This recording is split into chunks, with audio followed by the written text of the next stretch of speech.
creating this video to go over the various tools and must-haves when working on small engine equipment.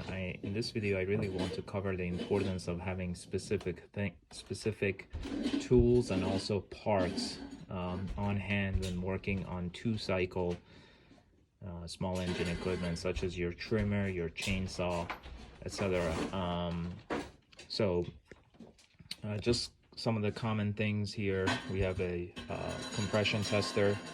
The important thing with the compression tester is to make sure that it has, at the end of your line, it has a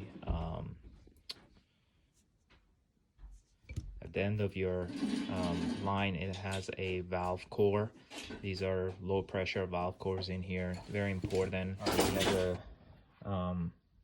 the compression testers that Harbor Freight sells, the less expensive ones, don't have this valve core, so pay attention to that.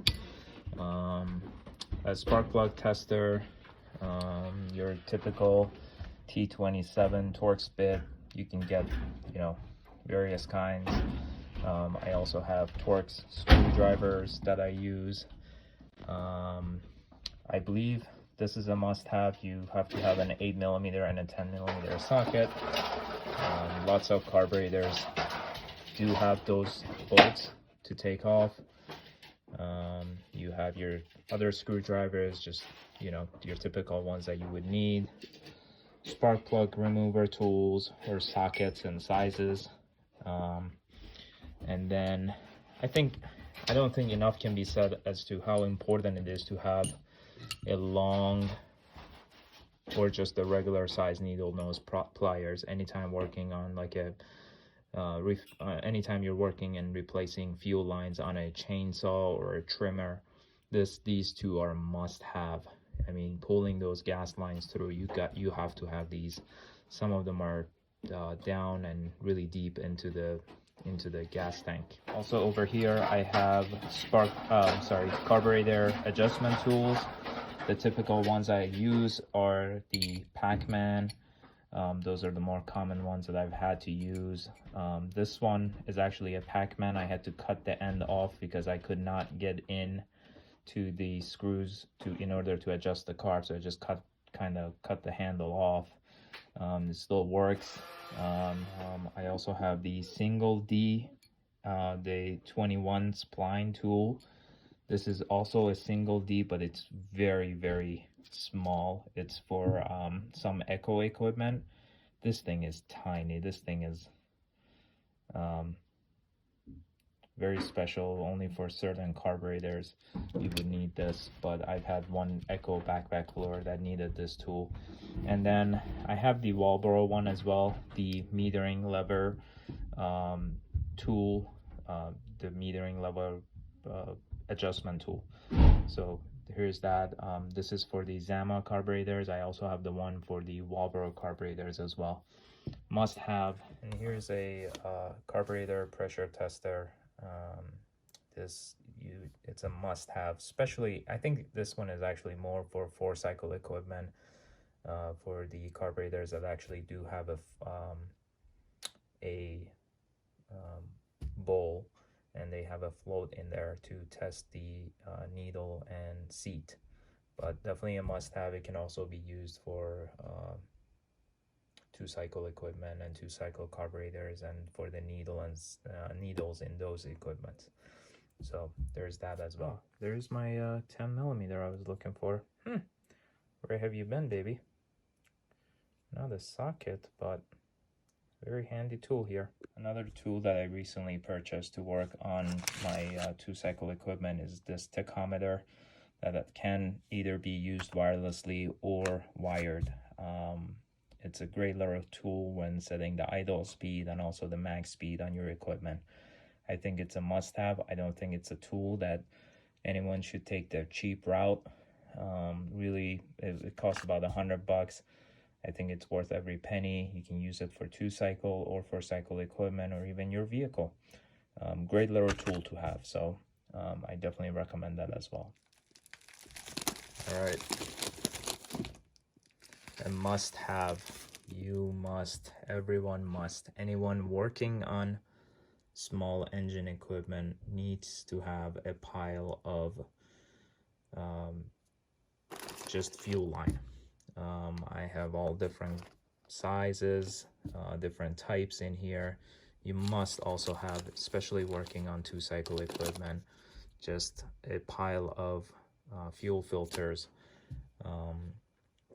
I also have different forms of fuel filters in here. I have this kind. I have primer bulbs in here if I need to. I have extra ones if I need to replace a primer bulb. But everything that's in here, really the majority is the yellow lines, the Tygon lines. They are a must-have when you're working on a 2-cycle piece of equipment. These are not for 2-cycle, but these are valves. Also a must-have if you know, if you want to replace one or if you want to add one to an equipment. These are great little things. I've installed them on my own lawnmowers, on a few lawnmowers for the neighbors to be able to shut the fuel off during the off season. It's a great little piece of item to have on hand.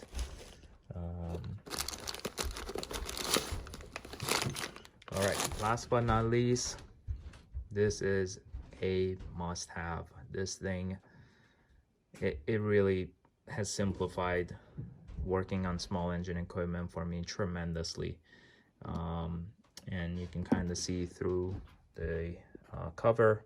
This is just your typical organizer, and I've had to kind of add in a few dividers in here, but this thing basically keeps all my gaskets for the carburetors and also the diaphragms organized. Now, I don't work on a lot of steel equipment because I just don't come across them very much, but I believe some of these gaskets also can be used for steel, for carburetors that are on steel equipment. I'm actually out of one of my types of metering diaphragms that I've ordered off of Amazon, and I'm waiting to receive it. Definitely I go to this thing anytime I'm working on a chainsaw, trimmer. Majority of the times the metering diaphragms, they tend to dry up and they need to be replaced. I go to this thing probably every time, at least for one item whenever I'm working on an equipment. So it keeps all my gaskets organized, it keeps the diaphragms organized, and I have needles and some other gaskets and diaphragms up here for different types of carburetors, and there's more needles there. I also have extra springs because if you're rebuilding carburetor, you know that you lose those springs, so I have that as well.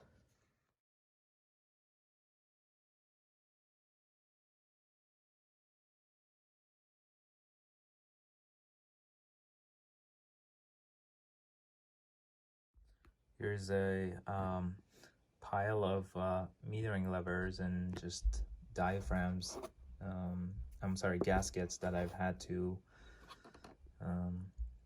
replace recently, and these are all either they had a lot of much wrinkles in them or they were just dried out. Like this practically looks brand new. It has a little bit of wrinkles up here, but it's in a pretty fairly good condition, but it's very stiff. And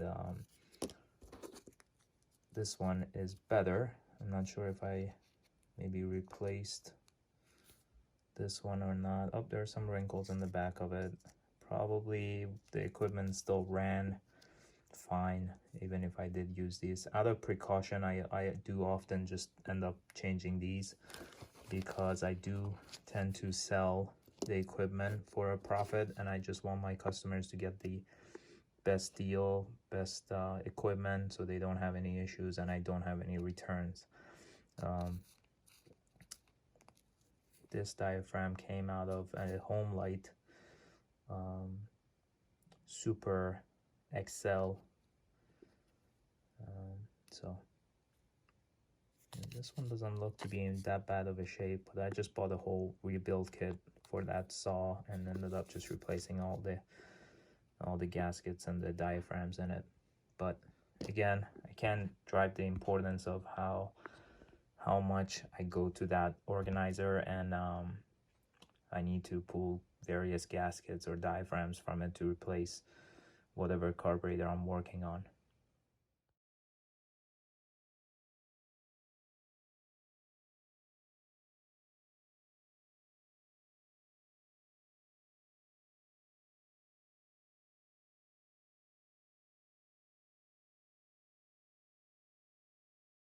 Hey, Johnny.